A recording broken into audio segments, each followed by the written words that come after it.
Your father? Your teachers? Maybe even your mother. They all told you the same thing. Be nice. Be agreeable.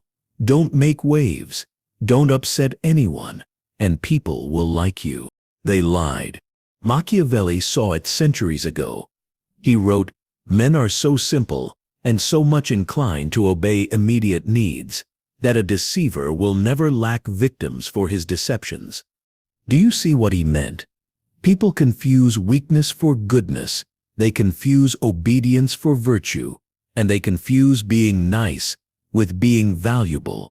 That's why women say they want nice guys, but end up with men who break rules. That's why companies praise the team player while promoting the ruthless strategist. That's why the world keeps rewarding the ones you call bad boys, tyrants, and sharks. Because here's the truth. Nice is not the same as good. Nice is avoiding conflict because you are afraid. Nice is saying what people want to hear so you'll be liked. Nice is seeking approval, begging for scraps of validation. Good is something else entirely. Good is having the hard conversation no one else will. Good is saying what needs to be said, even when it makes others uncomfortable. Good is standing firm in principle, even if it makes you hated. Nice guys chase approval. Good men earn respect. And here's the brutal twist. Women don't respect the nice guy. Bosses don't trust the nice guy. Friends don't follow the nice guy. Because niceness without strength is just disguised weakness, and weakness is repulsive. Look at history's greatest leaders. Caesar, Alexander, Napoleon. Were they nice? Of course not. They could be generous. Yes. Merciful. Yes. But only when it served their power, never at the expense of strength. Look at modern power. CEOs, presidents, champions. Are they nice guys? Not a chance. They are fair. They are just. They protect those who stand with them. But they do not bend for approval. They do not tremble at rejection. They do not fear being disliked. And that is why they are followed. You can be kind without being weak. You can be good without being nice. But you cannot be respected if you are weak. Strength with kindness is magnetic. Weakness with niceness is poison. If you take nothing else from this, take this. Stop trying to be liked. Start demanding to be respected. Because when the choice comes between being feared, being loved, or being ignored, the worst fate for a man is to be ignored. Your father probably told you loyalty is everything. Be loyal to your friends. Be loyal to your company. Be loyal to your woman. But Machiavelli saw the world for what it is, not what it pretends to be, and his warning was brutal. Since love and fear can hardly exist together, if we must choose between them, it is far safer to be feared than loved. Read that again. It is safer to be feared than to be loved. Why? Because love is fragile. Love is conditional. Love is loyal only when it benefits the one giving it. You've seen this play out 1,000 times, but you didn't have the courage to name it. The friend who only calls when he needs something. The company that preaches we're a family until the next round of layoffs. The woman who keeps her options open while demanding your commitment. This isn't loyalty. It's exploitation dressed as loyalty. And here's the part most men never understand. Loyalty without reciprocity isn't noble. It's weakness. A man who keeps giving loyalty to people who don't return it isn't virtuous. He's a fool. And fools are made to be used. Think about the most powerful men you know. Not the pretenders, but the ones who truly control their lives. Are they blindly loyal? Do they stick around after betrayal, after disrespect, after being taken for granted? Hell no. They are strategically loyal. They understand loyalty is a contract, and the moment that contract is broken, all bets are off. Here's the cold truth. Loyalty isn't about being a dog who follows no matter what. It's about being a wolf who walks beside those who prove themselves and who bares his teeth the moment they don't. Machiavelli knew this. He saw kings who trusted too much get stabbed in the back. He saw leaders who believed love would protect them, only to be devoured by the same people who swore allegiance. And today nothing's changed.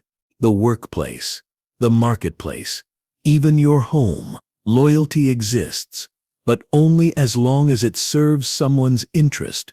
So, how do you use this knowledge? Simple. Be generous with your loyalty, but be ruthless about withdrawing it. Test people. Watch how they behave when there's nothing in it for them. Notice who shows up in your storms, not just your sunshine, and never ever keep giving to those who bleed you dry. A man who demands loyalty but never returns, it is a tyrant. A man who keeps giving loyalty to those who don't return it is a slave. And slaves get broken. So here's the second dark lesson. Never waste loyalty on those who can't or won't return it, because loyalty without reciprocity isn't love. It isn't honor. It isn't noble. It is weakness, and weakness gets eaten alive. But this raises a terrifying question. If loyalty is fragile, if love is conditional, then what truly protects a man? What shields him from betrayal, from exploitation, from being discarded the moment he's no longer useful? Machiavelli's answer is chilling. Not love, not loyalty. Reputation. A man without reputation is already dead. He just doesn't know it yet. Machiavelli wrote, "Everyone sees what you appear to be. Few experience what you really are." Translation. It doesn't matter who you are. It matters who they think you are. And that is where most men fail. They think authenticity means showing everything about themselves. They overshare. They expose their fears, their weaknesses, their doubts. They cry about being misunderstood, and then wonder why no one respects them. But here's the truth. The world doesn't reward the real you. The world rewards the strategic you. Your reputation is the armor that shields you from betrayal, the sword that cuts through lies, the shadow that precedes you into every room. With a strong reputation, enemies hesitate. With a weak reputation, even your friends doubt you. Think about history. Alexander the Great conquered half the known world, not just through strategy, but through myth. He spread stories that he was invincible, a demigod. His enemies believed it before the battle began. Or look at modern times. Steve Jobs didn't just build Apple. He built an aura. People called it a reality distortion field. Investors, employees, even rivals bent to his will, because his reputation made them believe he was untouchable. Now compare that to the men you know who constantly complain, constantly explain themselves, constantly beg to be understood. Are they respected? No, they're pitied. Here's the dark lesson. Perception is reality. And if you don't control perception, someone else will control it for you. Want to be seen as competent? Never whine present solutions. Want to be seen as valuable? Don't always be available. Scarcity creates worth. Want to be seen as powerful? Never explain your decisions to people who can't affect your life. This is strategic authenticity, not being fake, but revealing only the parts of yourself that serve your goals. Reputation is like fire. Left unattended, it dies. Spread too wildly, it burns you alive. Controlled, it gives warmth, light, and fear. And here's the cruelest part. Once your reputation is tainted, it takes a lifetime to restore, if it ever returns at all. A single crack can destroy years of work. So you must guard it more fiercely than your money, more fiercely than your relationships, because reputation is your passport into power, and without it, you're already exiled. But reputation alone isn't enough, because there will always be those who try to destroy it, those who envy it, those who crave your place. And that brings us to Machiavelli sets. Next warning. There is no avoiding war. It can only be postponed to the advantage of others. Most men believe peace is normal, and war is an exception. Machiavelli knew the opposite. He wrote, "There is no avoiding war. It can only be postponed to the advantage of others." Understand, this conflict is not something that might happen. Conflict is something that is always happening, in silence, in whispers, in shadows. The only question is whether you're ready for it or whether you'll be devoured when it arrives. Think of your life like a battlefield. In your career, someone is always watching your position, waiting for you to stumble so they can replace you. In your relationships, there's always another man willing to take your place if you grow weak. In your social circle, there's always someone testing your boundaries, seeing how far they can push before you break. And here's the brutal reality. If you're not prepared for war, you've already lost. The successful men you admire, the ones who rise above, aren't surprised by conflict. They expect it. They train for it. They prepare during peace so they don't bleed during war. A warrior doesn't sharpen his blade the moment the enemy arrives. He sharpens it every morning, even when the field looks quiet. So how does this look in your world? In business, Amazon stockpiles cash and crushes competitors before they grow. They prepare long before the market shifts. In politics, nations build arsenals, create alliances, and infiltrate rivals during so-called peace. In your personal life, the man who stays in shape even when no one is watching, the man who builds savings even when money flows, the man who cultivates allies even when he doesn't need them, that man survives when storms come. Machiavelli gave us the animal parable. The lion cannot protect himself from traps, and the fox cannot defend himself from wolves. One must therefore be a fox to recognize traps, and a lion to frighten wolves. Do you see it? You must be both. Cunning enough to see danger before it arrives, strong enough to crush it when it does. Most men choose one. They are clever, but weak. The fox who eventually gets torn apart, or they are strong but blind. The lion who falls into traps he never saw coming. But the man who becomes both, that man is untouchable. Here's the dark law. Don't start wars, but be prepared to finish every single one. Because here's the secret. Weak men never grasp. The man who is visibly prepared for war rarely has to fight at all. Why? Because predators sense strength, and they always choose the weaker target. So build yourself into a man others are afraid to test, not because you're violent, not because you're reckless, but because you radiate readiness. Train when no one is watching. Save when everyone else spends. Study when everyone else is distracted. Forge yourself into a weapon before the battle begins. Then when war comes, and it will come, you won't panic. You'll already be ready.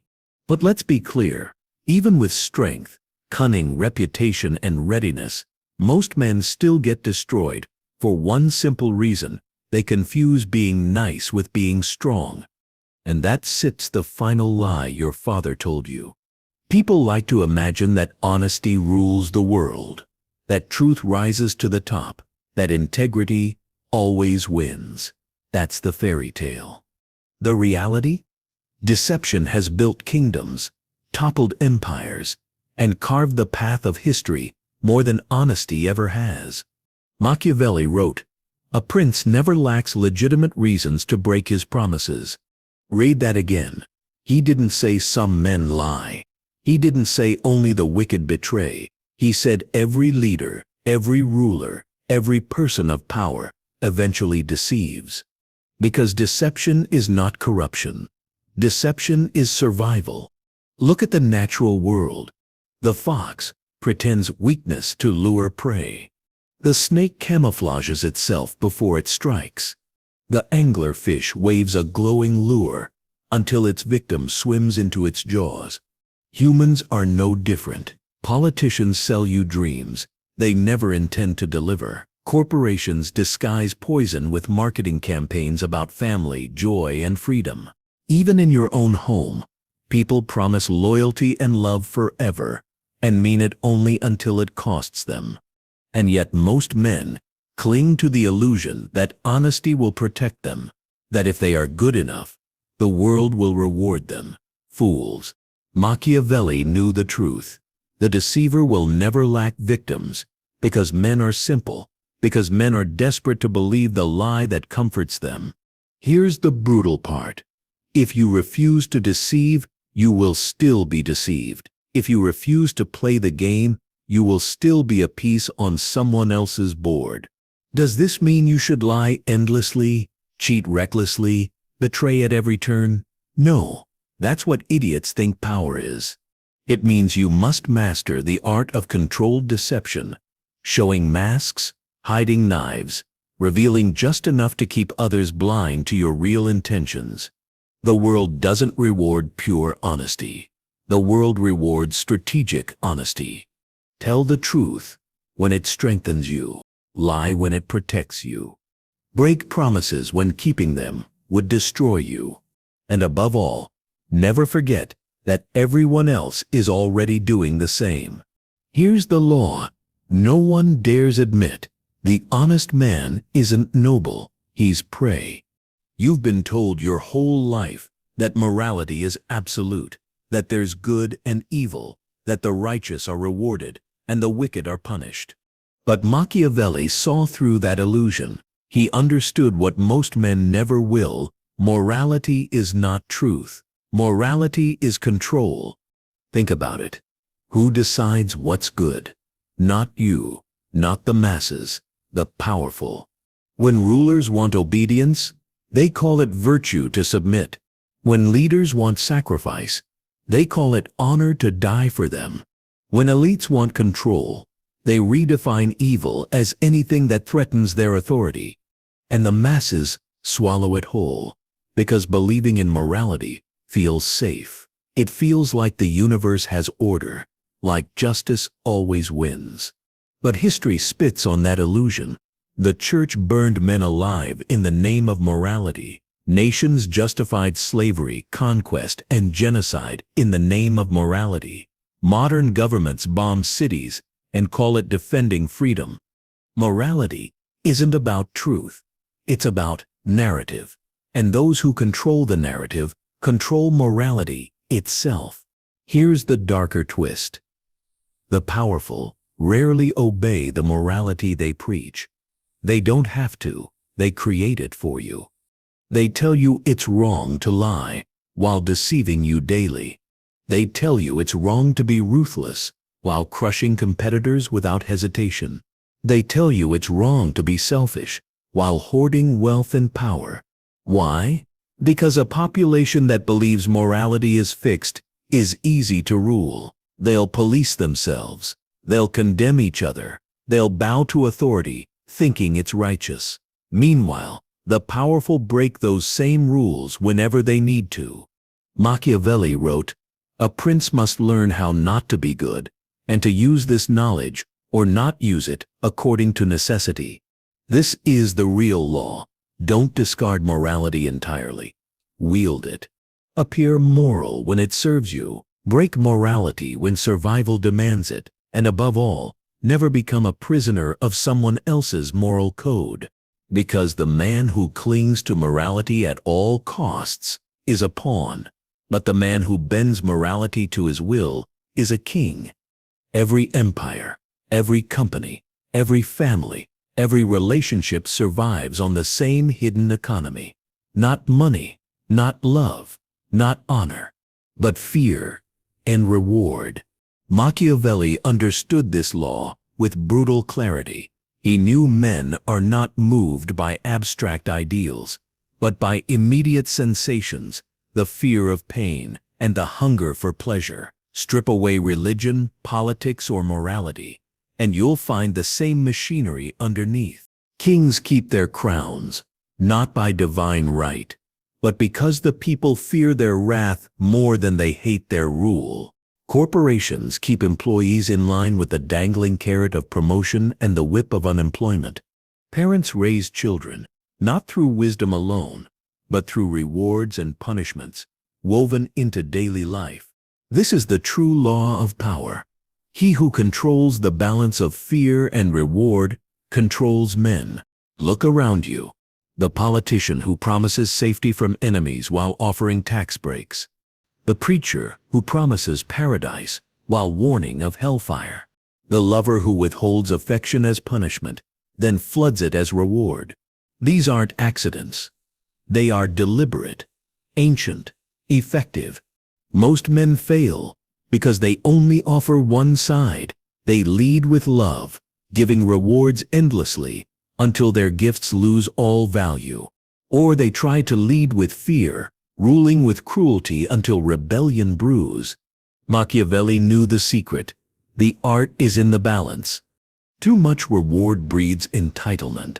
Too much fear breeds revolt. But a man who can alternate between both, who can withhold affection to create hunger, then deliver it at the peak of desire, that man creates loyalty stronger than chains. Think of the abusive relationship where the victim never leaves. Why? Because after the cruelty comes kindness. After the storm comes calm. The cycle itself becomes addictive. Think of the tyrant who survives for decades in power. Why? Because he punishes enough to inspire fear, but he rewards just enough to prevent despair.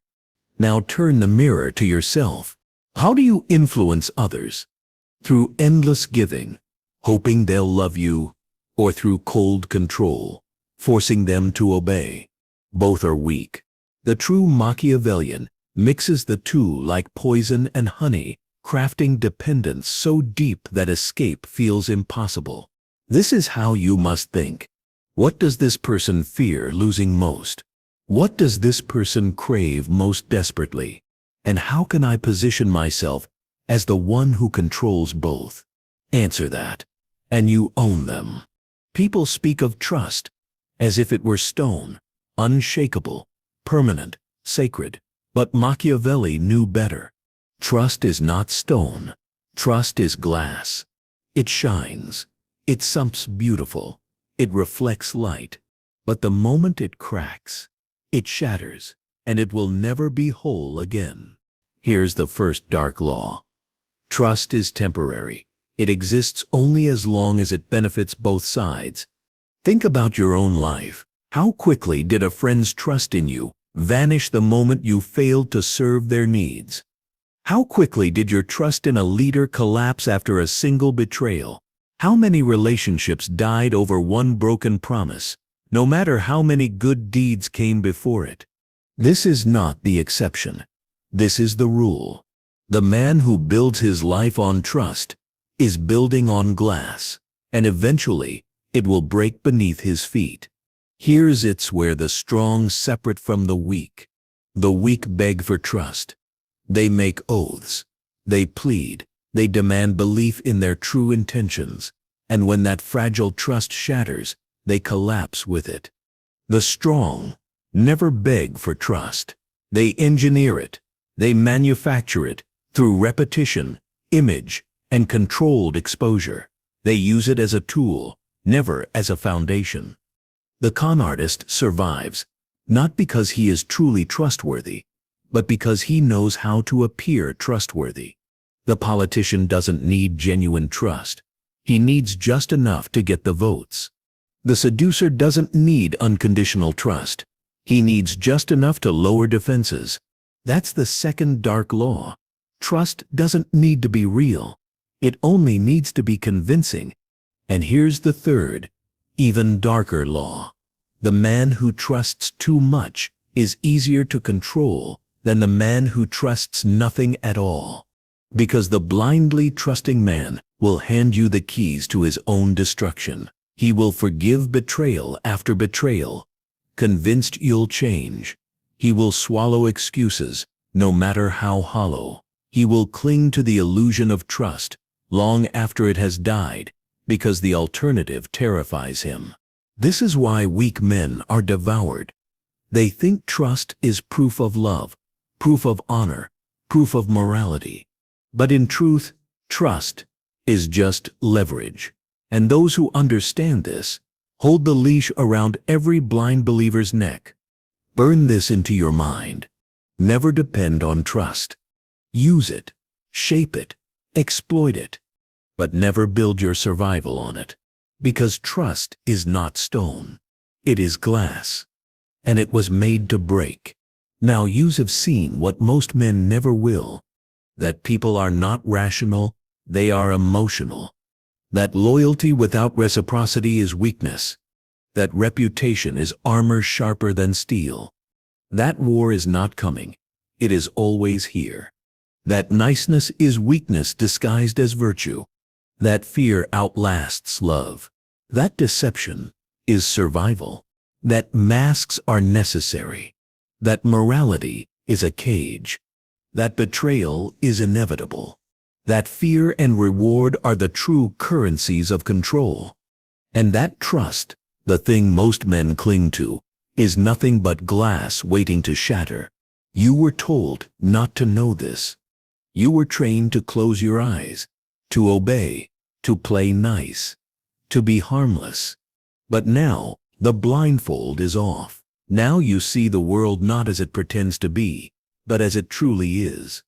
And here's the most dangerous part. You can't go back. You can't unknow this. From this moment on, you'll see every smile as a mask, every promise as bait, every act of virtue as strategy. You've stepped into the darkness. And once you've seen it, the light will never blind you again. So the question is no longer, will you learn these truths? You already have. The real question is, will you use them? Because knowledge like this is a weapon.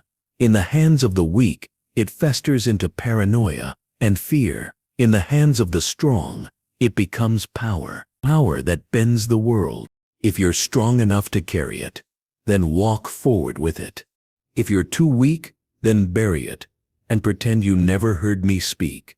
But for those who are ready to take the next step into the abyss, know this. This is only the beginning. Machiavelli left us more than warnings. He left us blueprints for influence, for dominance, for survival. And I'll show you every single one. So if you want more, if you want to go deeper into the strategies that rulers, seducers, generals, and kings have used for centuries, then listen carefully. Like this video, subscribe now, because the next lesson will not make you comfortable. It will make you untouchable. And when that happens, you will never be ignored. I'm going to be brutally honest with you right now. What I'm about to share isn't the kind of thing your father told you before bed. It's not what your teachers drilled into you in school. It's not what society wants you to know. In fact, most men will go to their graves completely blind to this. And that's exactly how the system wants it. Because once you hear what I'm about to tell you, you can't unhear it. It's the kind of knowledge that splits your life into two parts, the time before you knew it, and the time after.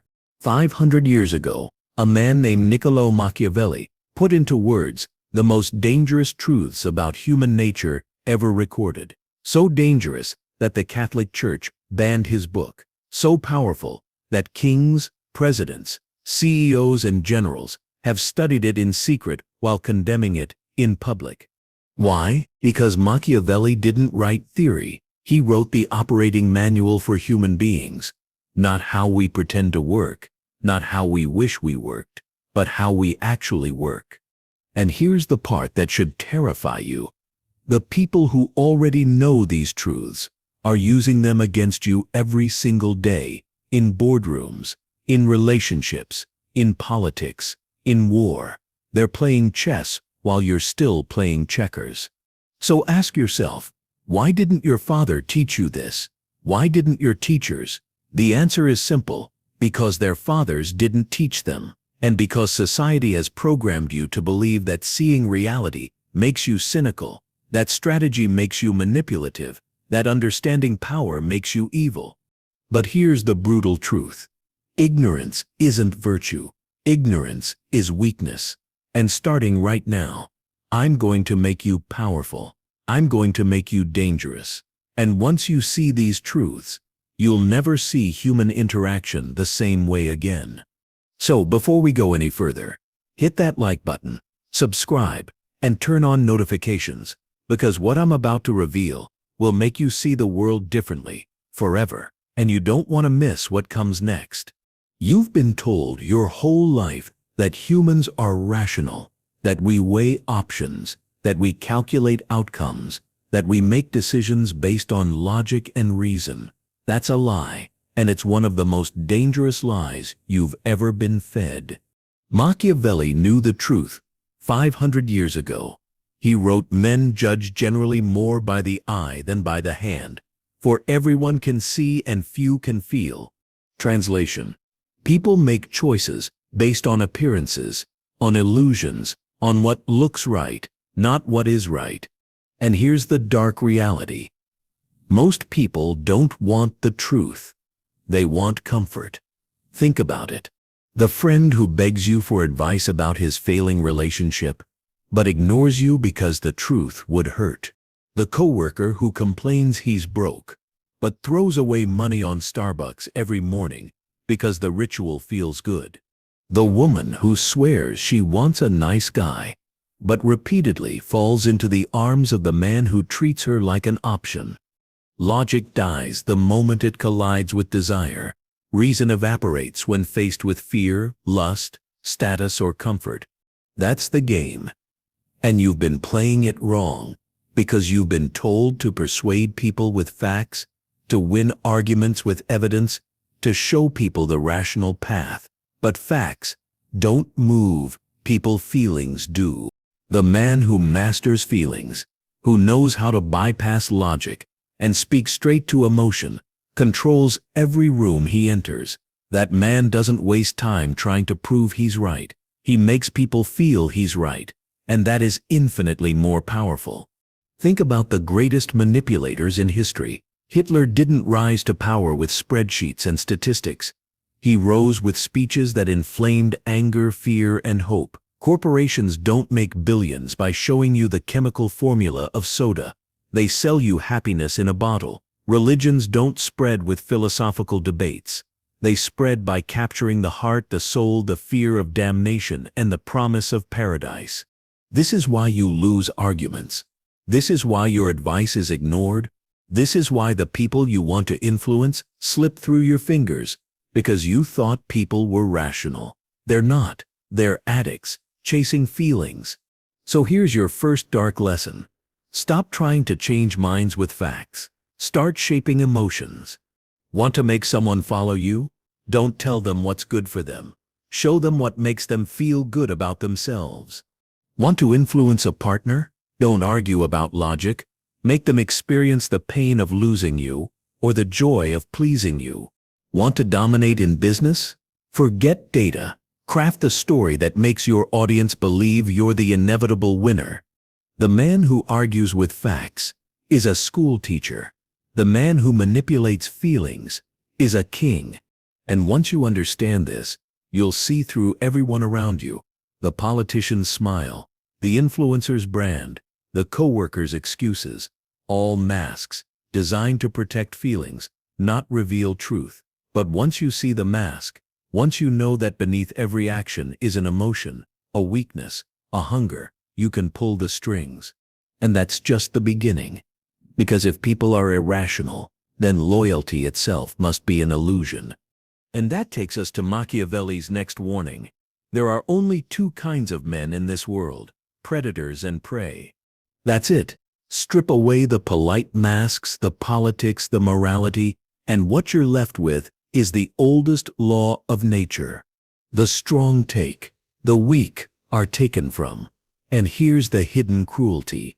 Weakness doesn't just fail to protect you, it attracts predators like blood in the water. Think about it. Why do bullies single out the quiet kid, not the fighter? Why do corporations cut the weakest employees first? Why do women abandon the man who bends and cling to the man who stands firm? Because predators always choose the easy meal. Machiavelli knew this. He wrote, "It is better to be feared than loved, if you cannot be both." Not because fear is noble, but because fear keeps the wolves away. Love without strength invites betrayal. Fear without love commands survival. Now, here's the sinister twist. Most men never realize weakness doesn't just destroy you, it corrupts everyone around you. A weak man forces others to carry him. A weak man drains the strong until they either cut him loose or collapse with him.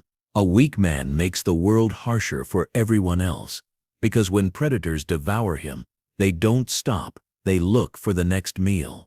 That's why weakness is more dangerous than cruelty. Cruel men at least stand on their own. Weak men become black holes, pulling others down with them. And yet, society tells you to be harmless, to soften yourself, to embrace your weakness. They call it sensitivity. They call it being a better man. But here's the truth. The man who cannot defend himself, his family, or his reputation is not a good man. He's a liability. Strength is not optional. It is the price of survival. And once you accept this, the world looks different. Every interaction becomes a test. Who is predator? Who is prey? Who is strong enough to set the rules? And who is weak enough to follow them blindly? This is why women chase men who radiate strength, because instinctively they know weakness cannot protect them. This is why leaders rise to power, because people would rather obey the strong than be torn apart by the chaos of the weak. And this is why you must decide, will you be predator or prey?